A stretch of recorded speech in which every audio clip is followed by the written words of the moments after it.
You're listening to The Good Fight, where campus meets Christ. Hey all, I am Grace-Elleda Gonzalez. And I am Timothy Kinnaman. And today on The Good Fight, we're discussing the concept of kindness. We have called this episode, again, in a nice fair bit of humor. Only took us like 30 minutes to come up with it. Well, yeah, maybe we'll reach a point where we have no more humor in our titles because we've just used up all our storehouses. But while we still have that humor, we've called this one a kind of attitude. So you can see that double use again with the kind, as we did with peace. And we're calling it that, number one, because kindness is a kind of attitude. It's a state of your heart towards other people that we would say is non-transactional, and it's generous. So it's like giving to others without the expectation of receiving, and it is kind. Oh, I wonder why that might be. It's very fancy. I think when we were kind of having a little bit of trouble at first when we were talking about kindness, of coming up with the moment in our lives when we were really thinking at first. This is just an at first. Right. Of like, when was the last time we weren't kind? And we both thought it was kind of funny because kindness is such an important part of our lives. Like you notice it when someone's not kind to you. Mm-hmm. And that doesn't always mean you remember. I think both of us agreed that we have pretty bad memories. And terrible memories. In general, like, we don't suffer from having, like, recalling every moment that someone's been unkind to us. But, like, when it happens, you definitely notice and you're impacted by it. Mm-hmm. Well, and I think one of the reasons why maybe, and this is off on a tangent for sure, one of the reasons I don't think particularly we remember many instances of people being unkind to us is because we've forgiven it. And so, we don't bear that grudge.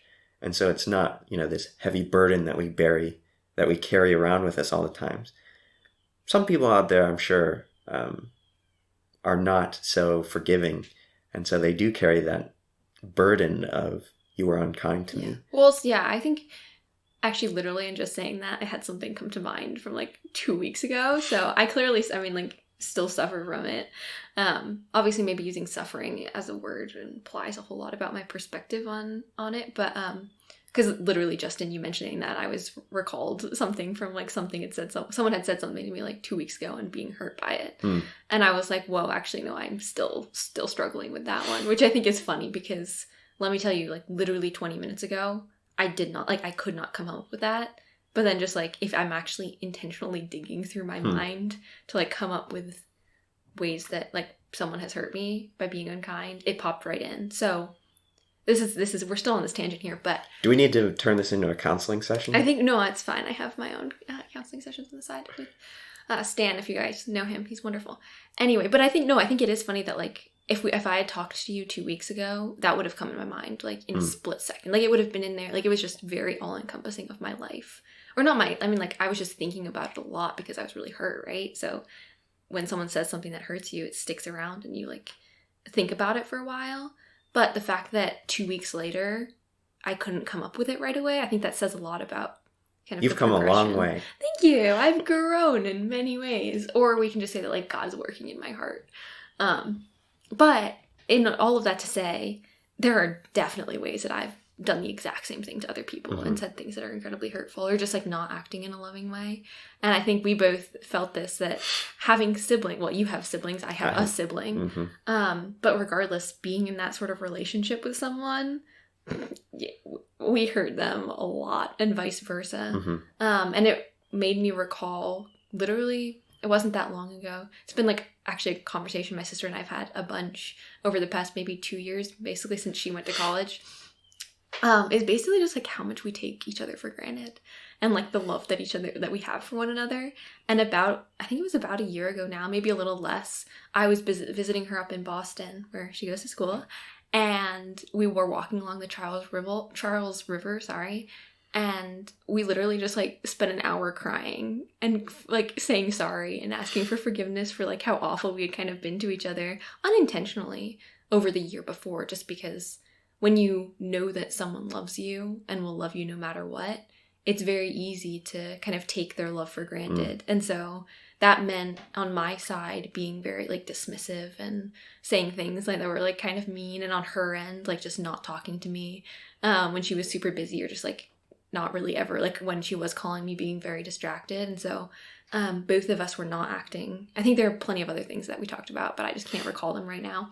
Give me like 30 minutes. But in having that, like in talking about that, it's like, wow, we're pretty sinful, I think is the conclusion. And I think especially in the context of siblings. I mean, I have 3 times the number of siblings as you do. It's true. I have 3 siblings, one younger, 2 older.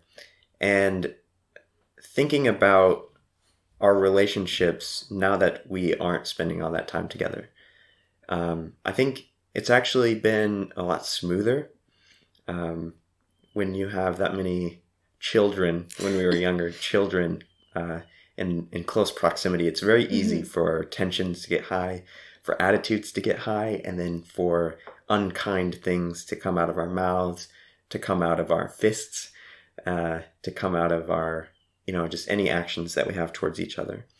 But then when we came back during the coronavirus, because we had to, all of us, 3 of us now are in college. My sister's in high school yet. But then coming back into one house together was kind of a struggle at some points, because we had grown so used to being independence, right? Being more than an arm's distance away, and kind of regulating our interactions so that we don't get fed up with each other, which is easy to do. And so the first month was okay, but after a few months, the relationships really started to drag, I think, a little bit more, and we were a little bit more unkind with each other because we were just, I don't know, tired. Yeah, I mean, that makes sense. I think you can kind of, I think everyone who has siblings definitely relates to that. Well, and with parents too, I can think of yeah. times when we were home when I was very unkind to my parents too. And I think it's, part of it is that process of becoming independent. And sometimes you think you're more independent than you should be. And so you're ungrateful even for all of the hard work that your parents have put into putting your life where it is.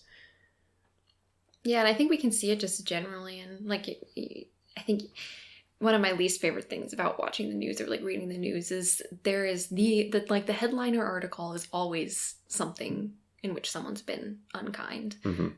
Because obviously that's what makes news, right? You're not gonna, I mean, okay, occasionally there are like the feel good stories, and I actually really like those because I'm like, oh yeah, I don't know, it's nice to have a change on your feed. Right. But in general, like things that make news are things that are like, I mean, bad. Like they're things that you don't want happening, and so it's noticeable, and so it becomes news. I think right now there's, especially with the upcoming election, there's a lot of political conversations that are occurring, and both within the church and outside of the church, a lot of those are not coming from a place of, like, a lot of the conversations are very harsh towards one another. I would say most. I think it's true. It's an exception when you're having a civil political dialogue. One of the trends, I think, of political discourse in the last decades has been a decline in civility, where I think it's very hard to find people who disagree agreeably. Right.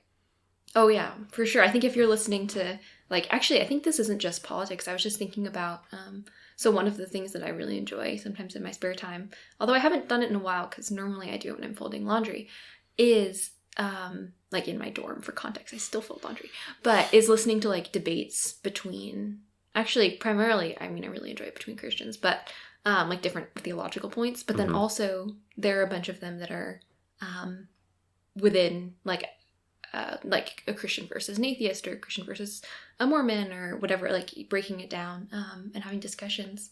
And they vary. So some of them are pretty civilized. Some of them are clear that like the same 2 people have been debating each other for the entirety of their like life, not actually the entirety of their life, but like their entirety of their academic or pastoral like And so those are pretty civilized, and it's really wonderful to listen to because they're clearly like, oh no, the other person loves God.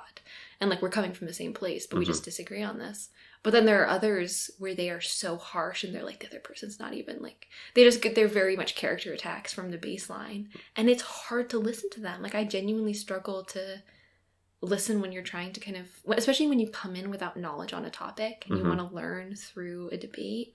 It's really hard to learn when either you feel attacked or you just like can't muddle, like you can't weed your way through what's an attack, like what's actually a strong argument versus what is just a character attack or something similar. Yeah. And I think, I mean, speaking for ourselves, but certainly I believe these are all trends that anybody can recognize.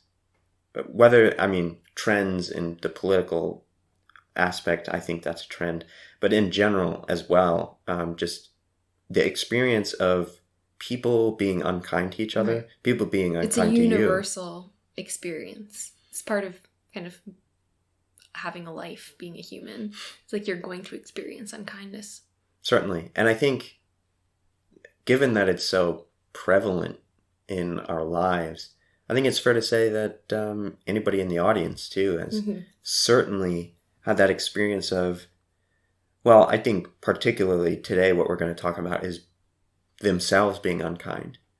I think, if we all thought hard enough, as, we spent 30 minutes trying to find something, but, if we all thought hard enough, I'm sure we could think of times, maybe not specific instances in clear detail, but certainly, we know that we are not perfect. Right. And we, especially anger, I think emotions are one of those things that cause us to be unkind. It's an act. It's when we act out of those emotions that we really tend to become less perfect, less good, and we fall into that unkindness. Yeah, I think that reminds me of one of the first things we were talking about when we were talking about kindness, which is kind of the intentionality behind your actions. So what differentiates kindness from like nicety, being nice, being, I don't know, I think you're trying to come up with another synonym, but an enjoyable person to be around. Like what makes kindness different from niceness? And I think one of the things we were talking about was kind of the intentionality behind your actions. It's like you can do something that's nice for someone else, but you can do it from a place that's not kind. Yeah. And by that, I think we mean you can do something nice, like, help somebody out with a project. Right. But you do it in a transactional way. So you say, okay, well, I'll help you now. With the expectation you'll be helping me later. Right. Yeah. Whereas I think kindness is very much non-transactional. So the intention behind it is never give to get. Right. It's always give without getting. And that is particularly what I think of kindness as. Yeah, and if we kind of jump to, we'll be looking at like the Bible and what kind of kindness is in there. But jumping to specifically the word that's used in Greek in the New Testament section, because New Testament written in Greek is this word Christos, and one of its key components is that it's also used kind of for usefulness. Like it's one of its definitions is usefulness, or fit for use, alongside this idea of like moral goodness and graciousness, which I think is really interesting, especially just given the way we were just talking about it. We seem to recognize that. We were saying, we were defining kindness as this intention in an action, right? There's this idea that kindness, you're doing it, like you're doing something to be kind. Like you're not just, although you can call someone a kind person, in general, kindness is like manifests itself through actions in one life. It's not just the thought that counts. Right. It's like I can like think kind things towards you, quote unquote, but that's not what we're talking, like that's not kindness in the way that we're talking about here. Okay. In saying the thought, I think when I use that common phrase there, I think I need to qualify that, because typically when we say it, it's after we've done something that does not end up how we intended it, and we say, well, it's the thought that counts. So when there is an action that perhaps doesn't have the consequences that were expected, but the intention was still to cause good without getting anything in return, then I think that's still kindness. However, when it's just a thought, like, oh, I thought about doing something nice for you, but I didn't. It's well, like, that's not kindness. You're not fulfilling the definition here. So in kind of expanding our definition of kindness, I think one of the first things we should look at is what you do to be kind. What is that? Yeah, what are those actions entail? What is generosity? Like, right. what is that? And as we looked at, feels like so long ago now, Proverbs is a great place to look for like how to define these very basic concepts. So, Proverbs is a book of wisdom, as we spoke a few weeks ago now. And really just like common sense scripture. Yeah. Easy-ish to read, I think. Anything that gives a strong moral truth or strong truth, sometimes hard to wrap your mind around in terms of actually applying it, but nice little, I think we used the word nuggets before. Nuggets, yes. With a little asterisk that says, please also remember to read everything else. Put it in context, don't just take it out of context. But here we are about to quote a section, a little nugget, even though the qualifier is, please don't just read little nuggets. Right. Well, and as you'll see, we'll use other bits and pieces to kind of expand this nugget. But tell the story. Right. Proverbs 14:21 says, "It is a sin to despise one's neighbor." So we talked about sin. What was it? Last week. Last week? Yeah. So that's about the path. Yeah. the coconut, was it? The coconut, yes. Yes. So, coming off of that path of godliness. So it's a sin to despise one's neighbor, but blessed is the one who is kind to the needy. So here we see this non-transactional bit, right? Because if you're kind to the needy, well, they have need. They don't have excess to give you back. But then if you look further along in Proverbs, you'll see in Proverbs 22:9, it talks about sharing food with the needy. So there's this idea of providing necessary resources, the things that they really need to survive. Yeah. And then Proverbs 28:8, it's lending money. Mm-hmm. So now it's not necessarily things they need to survive, but it's also just general resources. And this is, again, to the needy. But then in 31:9, still in Proverbs, it talks about like defending the rights and the justice of those who are in need as well. So it's preventing them from being abused, from being used wrongly, unjustly. And also this idea, I think, of protecting them from unkindness as well. Yeah. Yeah, so it's both an act that you are taking for, and then also an act, well, it's not, I don't know how to just like separate those two, but define that like it being both something you are doing, but then also the stopping of other things, if that makes sense. Yeah. So it's both of those things. So my only question now, all right, just looking at Proverbs, can you be kind to someone who has more than you? Right, yeah. I mean, here it looks like, you can be kind to the needy because they have need. There's nothing transactional because, well, they can't give back to you. Yeah. But I feel like we need to expand our population of who you can be kind to. Yeah, let's do it. Do we want to jump over to Luke 10:25-37? I think we've got a good story there. It's a great story. Yeah, so maybe before we jump in, Luke, one of the Gospels, I don't think we've read from Luke yet, have we? No, we've read from... Oh, maybe we did read from Luke. We've read from... Did we? We've read from Matthew. Matthew? Yeah, I think we read from one other. But I don't remember. John? Maybe it was John. I feel like it's John, but that might also be because John's like, more like... it's separate in terms of the four Gospels. So just summary: Matthew, Mark, Luke, and John. This would be the third one, written by, oh my goodness, Luke? What? And it's his gospel account. So it's is to define gospel. It's his kind of account of... It's his first-hand account of Jesus' life and testimony. Yes, I think that's a good way of putting it. And so what we're going to go jump to now, so I think we mentioned it before, but just to reiterate, if you have a Bible, feel free to flip there. If you don't have a Bible, Google it. I don't know. If you're driving, do not Google it. Eyes on the road. But Luke 10:25-37. And if you have a Bible open that has like the subheadings, yes, you'll see right away the parable of the Good Samaritan or something to that effect. The Good Samaritan.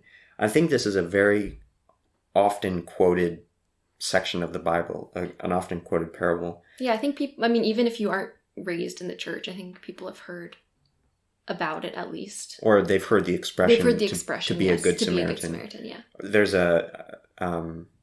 also a humanitarian organization called the Good Samaritan. Yes, yeah. So it's very prevalent in society what this parable section of scripture is about. So I think if you want to just read maybe through 29. Yeah, sure. So on one occasion, an expert in the law stood up to test Jesus. "Teacher," he asked, "what must I do to inherit eternal life?" "What is written in the law?" he replied. "How do you read it?" He answered, "Love the Lord your God with all your heart and with all your soul and with all your strength and with all your mind, and love your neighbor as yourself." "You have answered correctly," Jesus said. "Do this and you will live." But he wanted to justify himself, so he asked Jesus, "And who is my neighbor?" So here I think we see an expansion of kindness. Now it's not just to the needy, well, it's to the neighbor. And as we'll get into through the parable is, well, who is your neighbor? But just to really dive deep into what this expert in the law is saying. So obviously we're talking about Jewish society right here in the very early first century. Yeah. And so an expert in the law would be somebody who is trained by the the Jewish ruling elites in what the scripture says. Yeah. So they've been educated in everything that the Old Testament is. So we've talked about that difference between the Old and New Testament. And the Old Testament is all of the literature that the Jews would have. Maybe they had more. I don't think so, though. I don't know. More than what we have in the Old Testament. Minus, I guess, in addition, they have the apocryphal texts. Yeah. But those aren't considered. I don't know if those were actually part of the. No, they're not. The canon. They were separate. I mean, those were all written Jewish canon in the time. 400 years, I believe, between the last book of the Old Testament and the New Testament. So a lot of those are regional, regional. I don't want to call them. I mean, there are stories, but regional stories, basically, that I don't think. No, they weren't. I know for certain because, well, within the Christian church, there's kind of a big debate with whether certain apocryphal texts. But we can disagree and be kind about it. Exactly. Oh, this is the point of the whole thing. But yes, all of that to say no. But okay. So, well, part of me wonders if in all of time we've lost some of that, but I don't know. That's something to ask somebody who knows more than we do. And I don't know. I feel like tradition is so strong, though. Yeah. They wouldn't have. Just the fact that we have apocryphal texts. Apocryphal. Oh my goodness, that's a hard word to pronounce. But, a lot of those were regional. As in, they only kind of appeared in certain areas. And so, the fact that they still exist and have been carried through despite the fact that they were not necessarily held by all, I think speaks volumes to the strength of tradition. And that's really what you're getting at with an expert in the law, is really somebody who's just steeped in this tradition to the point where they have memorized everything that you can imagine. And so that's what he says in response to Jesus' question. He's quoting scripture. And so, the love of the Lord your God with all your heart, all your soul, all your strength, all your mind. That's a topic for another day. What I think we're focusing on today is love your neighbor as yourself, this idea of kindness to your neighbor. And that comes from Leviticus. I don't remember the gloss. 19? Did I say 19? See, I just wrote down Leviticus is the source. Okay. So that's not helpful for either of us. We'll put it in the description so that you can find it on your own if you're curious about that kind of thing. But it is in there, and we verified that it is. So, but that doesn't explain either who your neighbor is. Yeah. So who is your neighbor? Well, your neighbor's everyone. But shall we continue with the story? How about I read? I'll read some. So Jesus asks, "And who is my neighbor?" Oh, no. Sorry. I misread this. So the expert gets this answer. You have answered correctly. Do this and you will live. All right, but he's still confused because he wants to know now who he has to be, who he has to show love to, who he has to be kind to in order to live, as Jesus says. So he asks, "Who is my neighbor?" In reply, Jesus said, this is starting in verse 30, "A man was going down from Jerusalem to Jericho when he was attacked by robbers. They stripped him of his clothes, beat him, and went away, leaving him half dead. A priest happened to be going down the same road, and when he saw the man, he passed by on the other side. So too, a Levite, when he came to the place and saw him, passed by on the other side. But a Samaritan, as he traveled, came where the man was, and when he saw him, he took pity on him. He went to him and bandaged his wounds, pouring on oil and wine. Then he put the man on his own donkey, brought him to an inn, and took care of him. The next day he took out 2 denarii and gave them to the innkeeper. 'Look after him,' he said, 'and when I return I will reimburse you for any extra expense you may have.' Which of these 3, do you think, was a neighbor to the man who fell into the hands of the robbers?" The expert in the law replied, "The one who had mercy on him." And Jesus told him, "Go and do likewise." So, I think there are a lot of things to break down in that passage even just for us, but for anyone, especially because there's so much context behind this.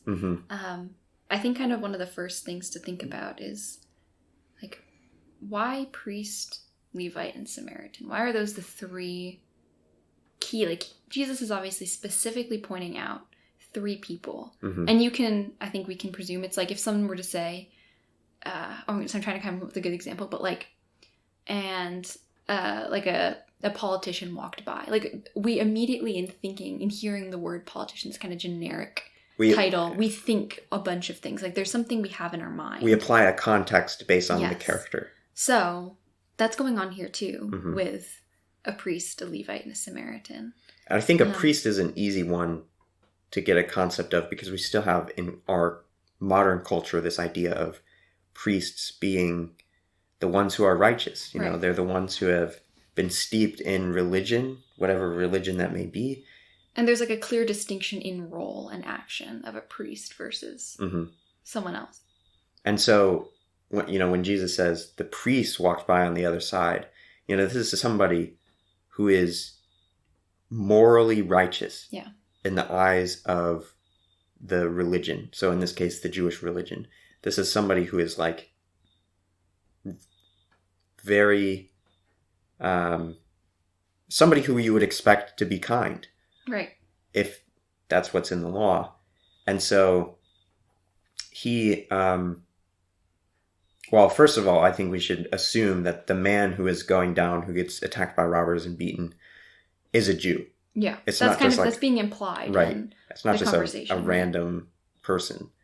And so the priest, right, somebody of same ethnic origin, who is now like the morally superior guy, completely avoids who in this case is the needy one, as we saw in Proverbs. And then the Levite. Yeah, so a Levite would be, a member of the tribe of Levi. And the important thing to note about the tribe of Levi is that they are set apart by God, basically to provide like assistance to priests. And I think within certain families, I think they are priests. I think that's correct. Worship in the temple. And so they are very distinct in role. And the fact that one, they're the only tribe, I believe, that's split up between other tribes because they're the ones who perform a lot of sacred, what would you call it? Like sacred blank actions, dedications towards God. Like all of the sacrifices towards God cannot be performed without the Levites. Right. And so they have a very distinct role in society of being required. Being required in order to seek God. And so that's kind of alongside a priest. It's kind of like not necessarily one step down, but a priest presumably would be a Levite. And so using the term Levite is a little bit more general. We don't know their exact role, but there's still someone who is distinctly set apart by God. And are also will have grown up in the tradition to know Scripture well. And so once again, you have a member who's being clearly pointed out who doesn't. It's like if someone, not in quite the same, but it's like if someone said, "Oh," and then the Christian walked by, and be like, where it's like they're clearly because it's like Christian now is obviously it's not a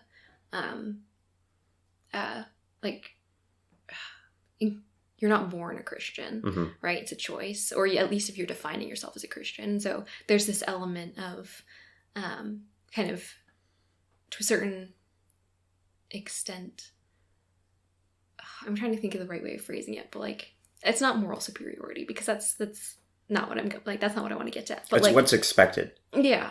Like you're expected to be based on the character of at least the knowledge is there. Like there's a known idea that the knowledge is there. The knowledge of what the law says about being kind. Yeah. And so once again, you have a Levite who came to the place, saw him, and was like, "Oh, that's not like too busy. I don't know what his rationale was. Don't have the time. Don't really care. I don't want to stop and be mugged myself. I'm just going to keep walking."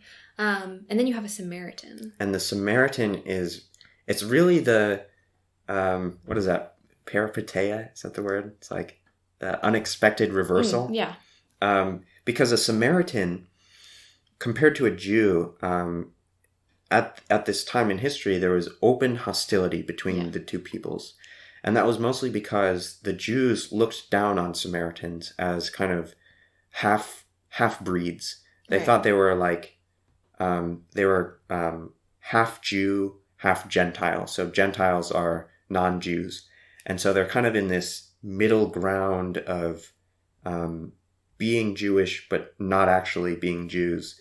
But then also, along with that comes this idea of spiritual degeneracy. Right. Where, because they're kind of this mix, they're very much like wrong just in their existence. Yeah, and I think there's also a level of like defilement, right? It's kind of tied in. In the Old Testament, a lot of laws are very strict about kind of keeping Jews apart, like as a distinct peoples of God. And so you have this idea that what happens, which is intermarrying between Jews and what we call Gentiles, but basically Jews and non-Jews. And as a result, you do have, it also, there's a lot of history behind this. There's the breakdown of like the tribes, and so the split of tribes. And so the Samaritans are basically considered by Jews like second tier in terms of, many different things, but in religious contexts, they're a second tier, not they wouldn't even call them Jews, but a second tier like citizen of religious hierarchy. I don't know how to best phrase that, but there's a ton of animosity between the two groups. Certainly. I think in other places in the Bible, when there's like there are many stories about kind of Samaritans' interactions, mostly because it's so countercultural at that time. For like the Samaritan woman, Jesus talks to the Samaritan woman at the well.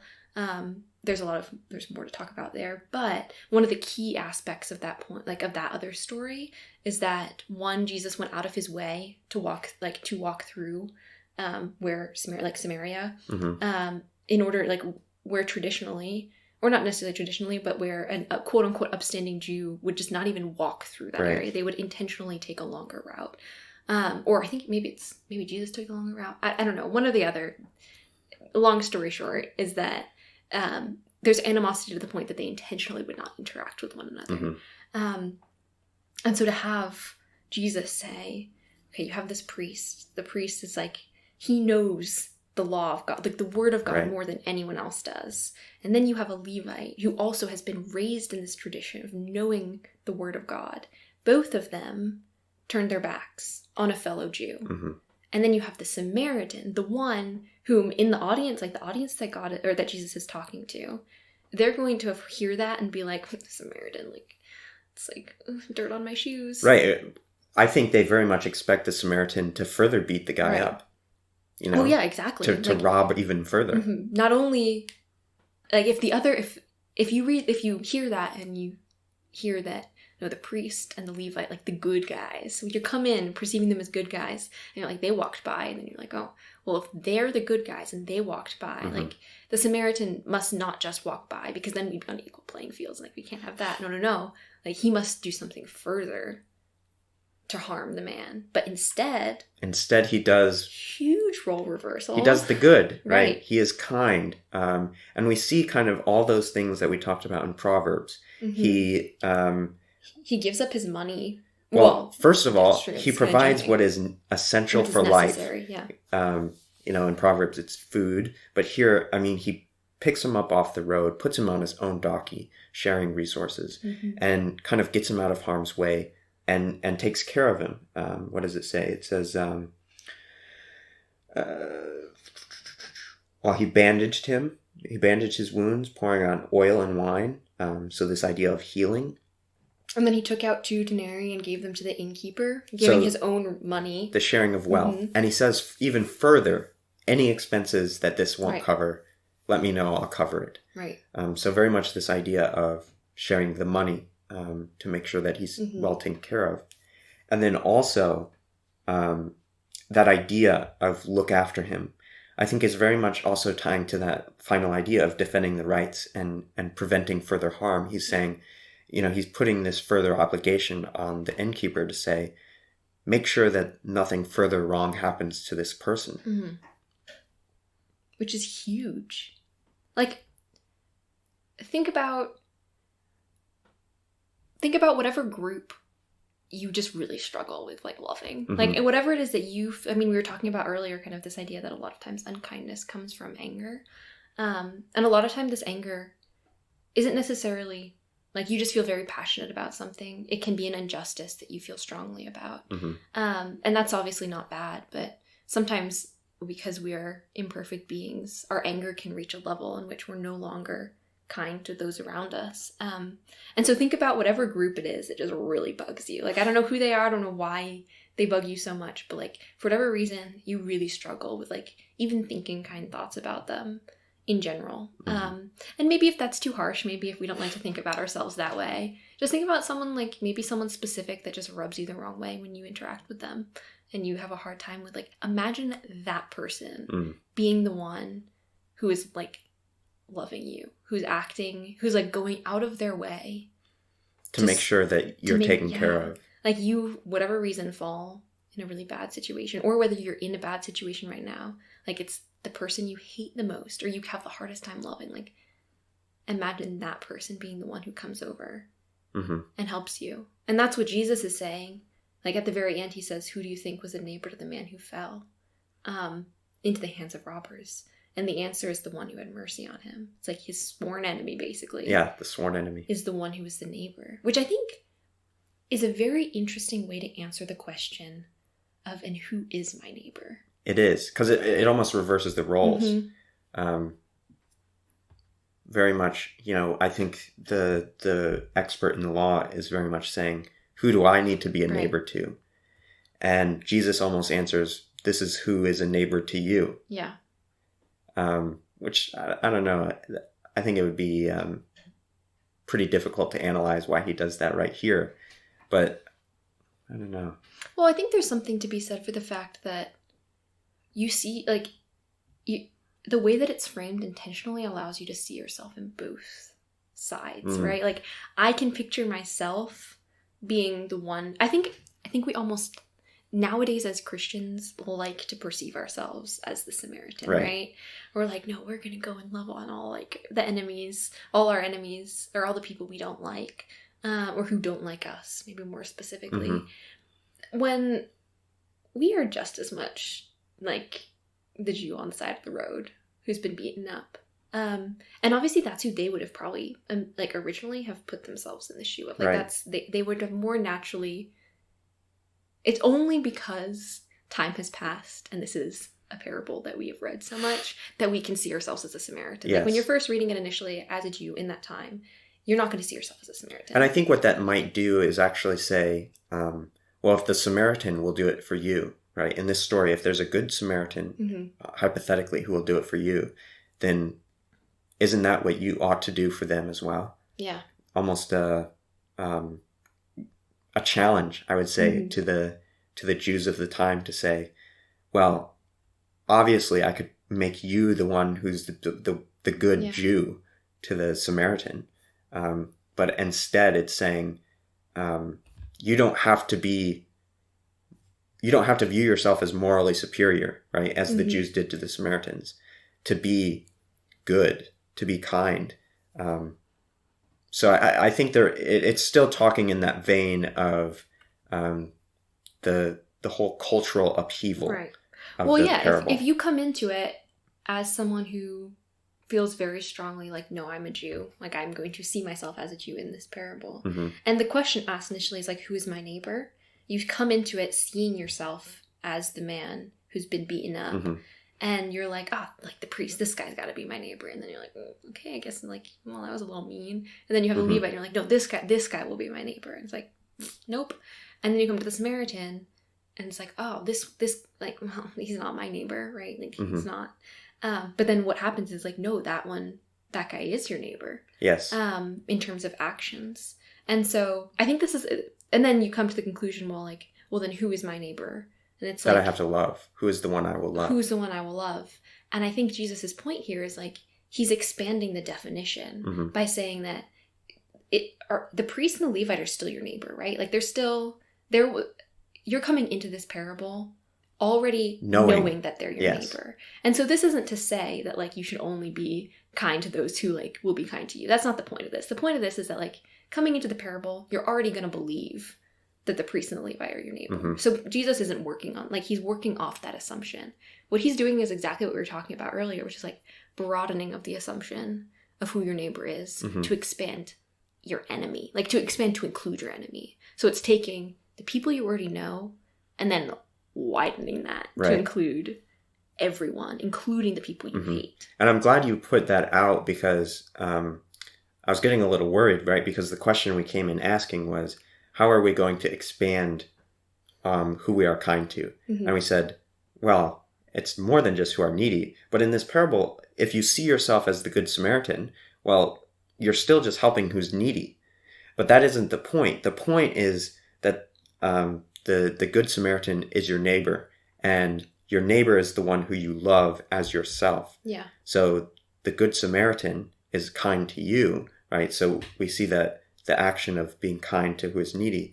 But then when you love the neighbor who is your sworn enemy as yourself, I think that naturally implies this kindness, this non-transactional, generous attitude, just as the Samaritan has towards the Jew in the parable, so too you have towards the Samaritan, whether in need or not. Yeah, and the thing is, I mean, like Jesus ends this parable by saying, go and do likewise. And I think the command is very clear right there, where it's like, let's say, who was it who came in? So the expert in the law came in, right? He's kind of starting this conversation. Jesus is like, no, you go and do this, and do likewise. If he's like, he knows that if he is like going to go out and do something, or anyone listening knows that if they're Jewish and they're going out, they're not going to be received warmly if they are loving a Samaritan, right? There's this natural animosity. And by natural, I just mean like cultural animosity that's ingrained within society. And so they know that like it's not a reciprocal thing. But Jesus is like, by talking about Samaritan, is expanding that definition to someone who like they would never have naturally thought about as a neighbor. right? And I think when we think about how this applies to our own lives, I think that's critical. Right. In thinking about who then do we be kind to? It's not just me being kind to you because we're good friends. Obviously, I'm going to be kind to you because we are good friends. Thank you. But, Thank you. but it's also being kind to people you disagree with. Right. And I think kind of also to talk about the burden that places on people. I think it's the way that we've been talking about kindness so far. There does seem, there's like an implied loss of food or money or something along those lines. Right. If you're giving something to someone who is in need, you're obviously giving something up.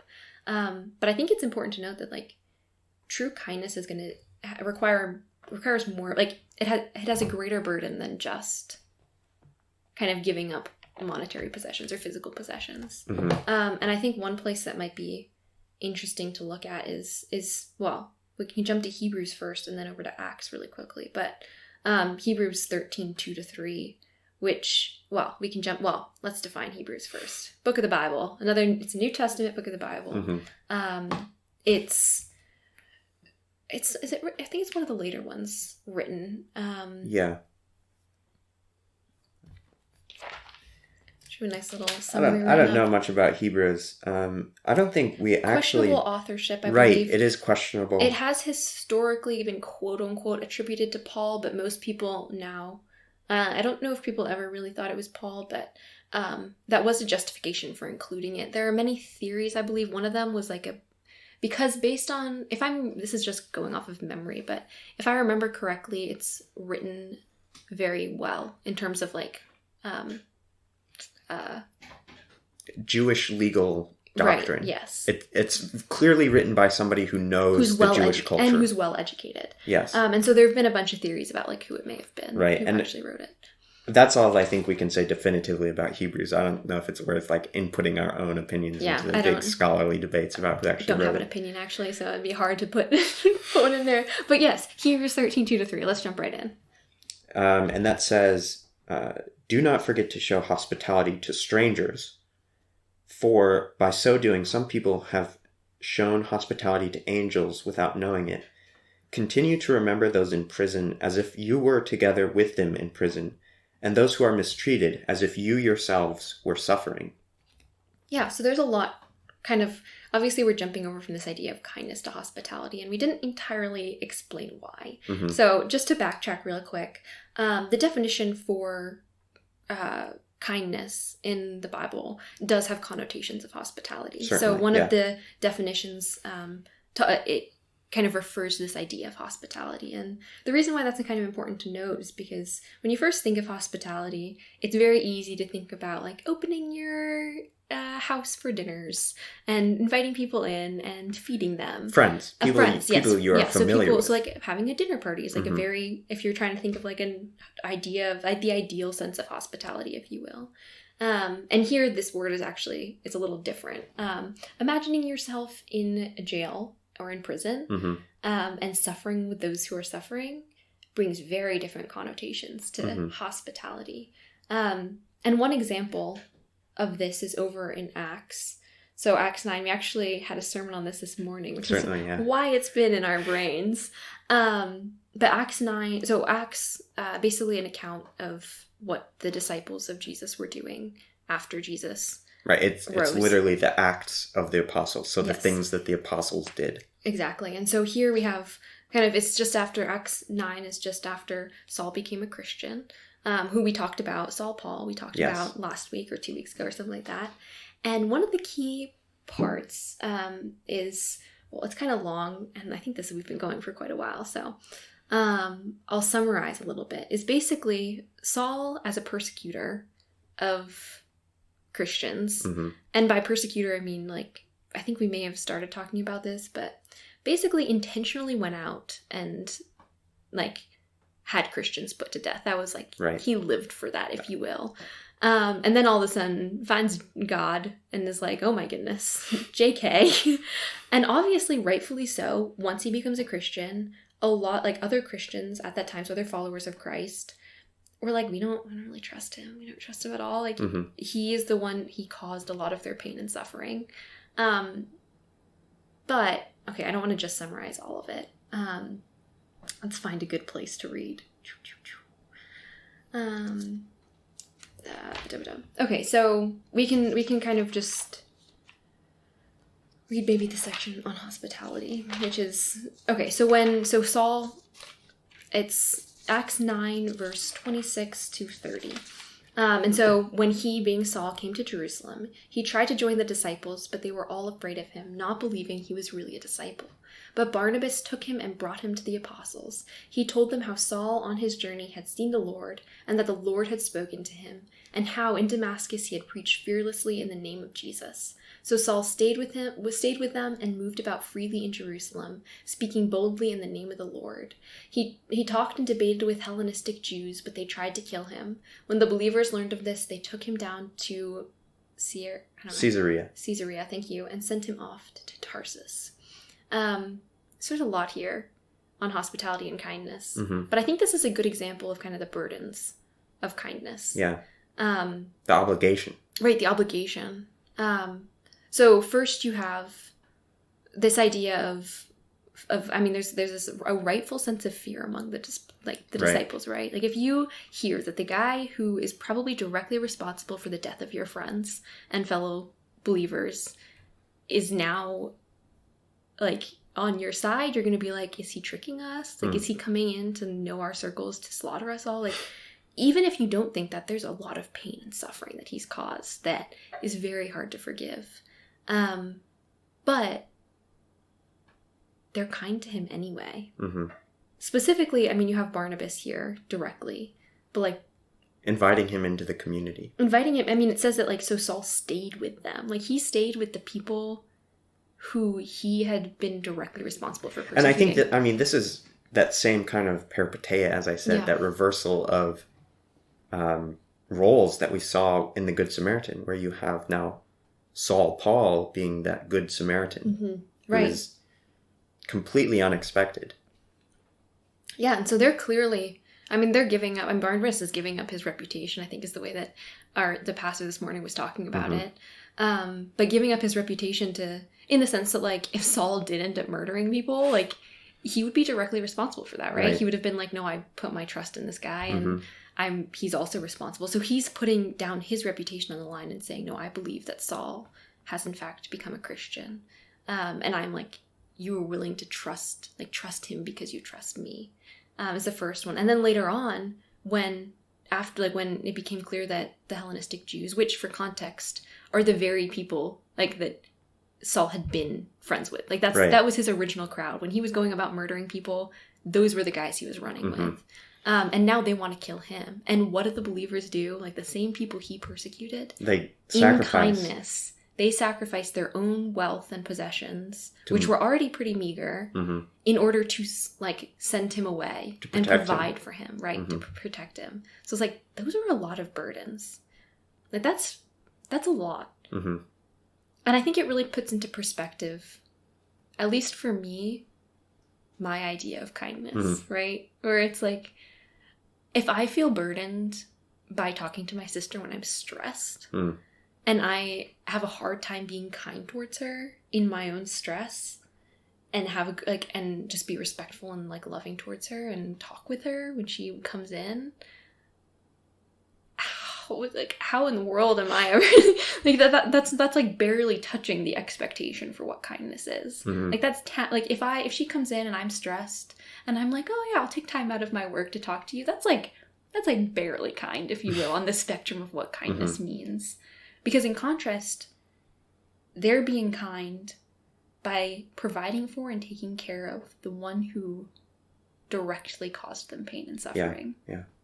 It's like, that's crazy. That's a radical concept of kindness. It is. Even it's forever going to be radical. I like that term, applying that. Radical kindness, I think, is very much what we're talking about here.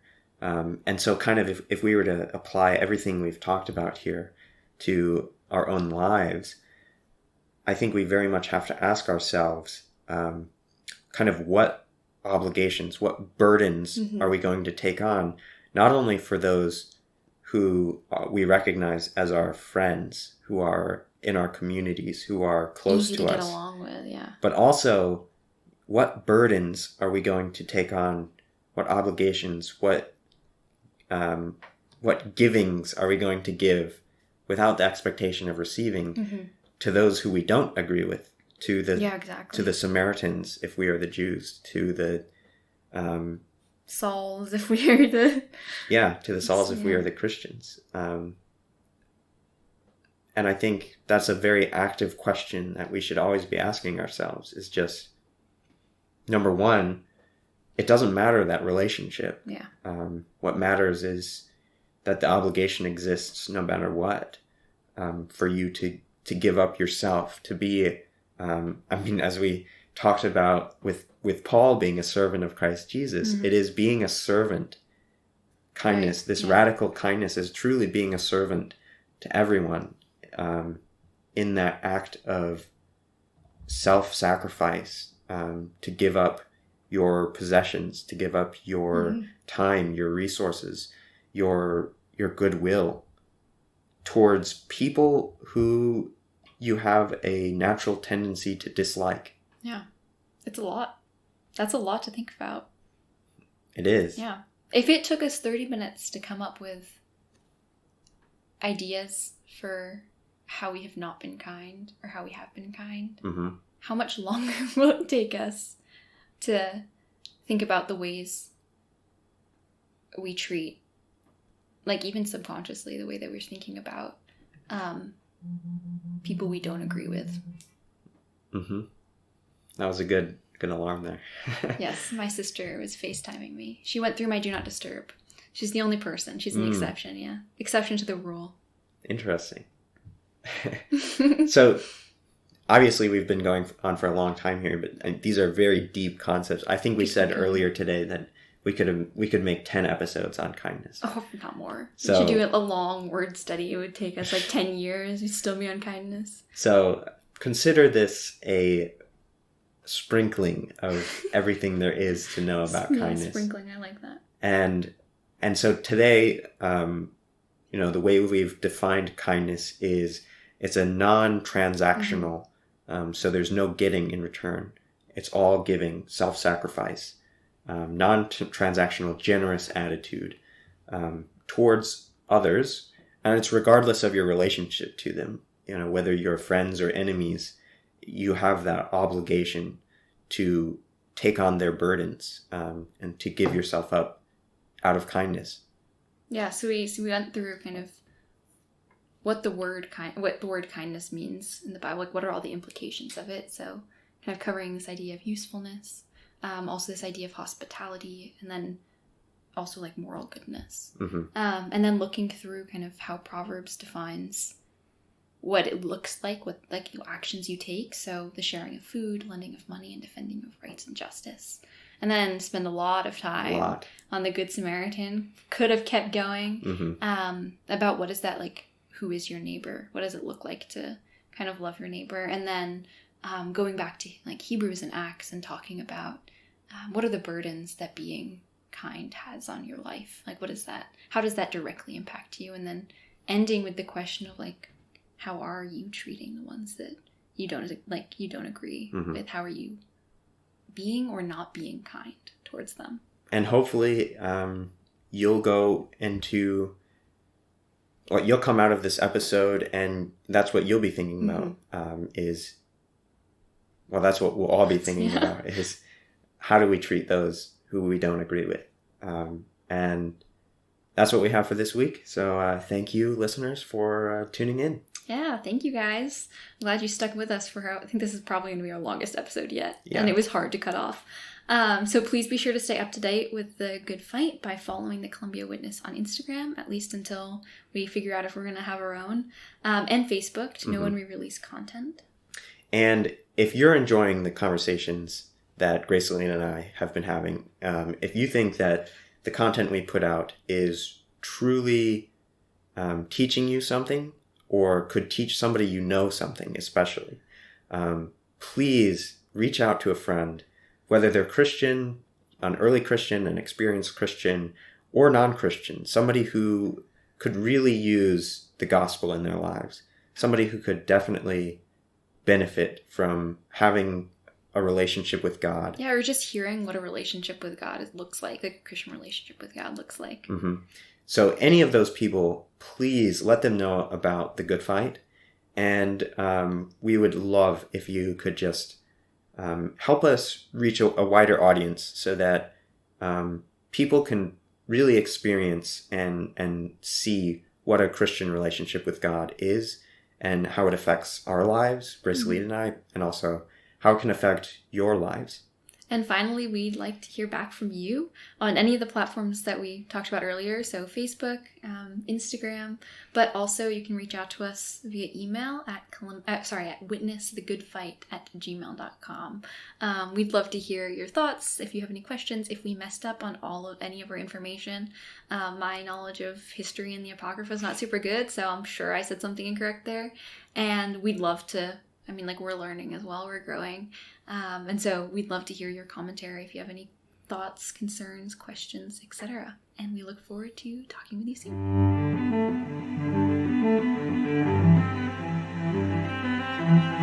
Thanks for listening. We'll see you next week on The Good Fight, where campus meets Christ.